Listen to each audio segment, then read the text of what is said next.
take this on with Mark Perry, who's joining us from Washington, D.C. as well. He's a senior analyst at the Quincy Institute for Responsible Statecraft.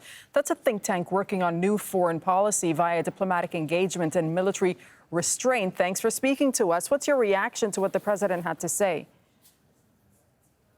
Well, I think his message to the American people is very emotional, as your White House correspondent said, and it's going to be very welcome. The American people are growing tired of this war. They want it out. And speaking with retired military officers today and those still serving, this is going to be very welcome, if not overdue. This could have been done 10 years ago and should have been done 10 years ago. I thought it was an excellent statement and very convincing. Here's the thing, though. The Secretary of State earlier on said that we have achieved the goals that we set out to achieve. But some people would say, you know, that's a statement that raises many questions, because what goals have been achieved in Afghanistan? And especially from when the vice president, from when Biden was vice president back in 2016. Well, the initial goal in 2002 was to put al-Qaeda on the run, to hunt down bin Laden, to remove the Taliban from power in Kabul, and we did that. A military officer I was speaking with this morning said, you know, we could have gotten out in the spring of 2002, and we should have. But in the spring of 2002, we changed the goalposts, we changed the goal line, we changed the goals that we had as a country. We were going to build a new Afghanistan. We were going to build an Afghan structure, a new educational system. We were going to do nation building. And that was a mistake. It's not something that the United States is particularly good at.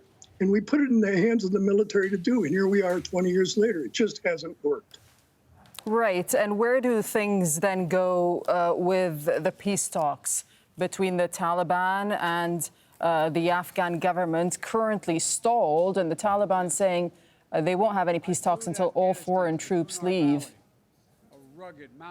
Well, it's going to be a difficult process, but the Biden administration has dedicated itself to the process, and there is going to be a lot of pressure on the Taliban to come back to the table, as they have refused to do for the last 2 weeks, and to talk to the United States directly and to figure out what the future of Afghanistan is. It's not going to be easy, and it probably will not be without violence. But the Afghan people are now going to be responsible for their own security. The Afghan government is going to be responsible for its own people's security.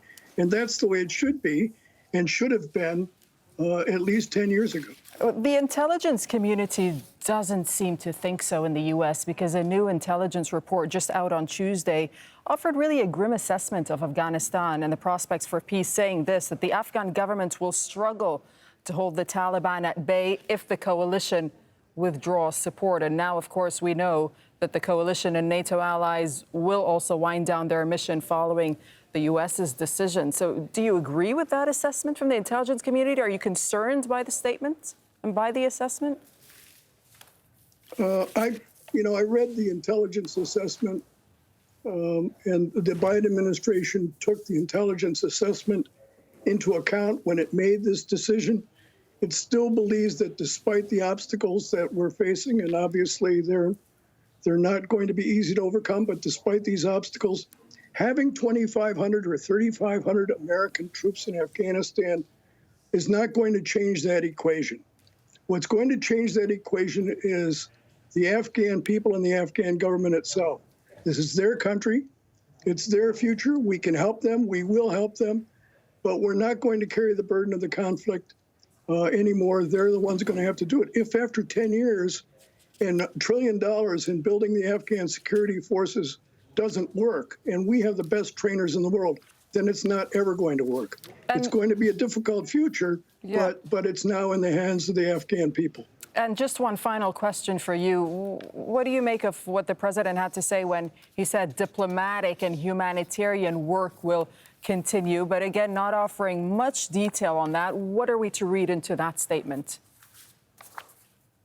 I don't think that we're going to see the bottom line funding of Afghan programs that we have in place change, and they may actually be increased. And I think that we're going to see more diplomatic activity involving Turkey and Pakistan and Afghanistan's neighbors.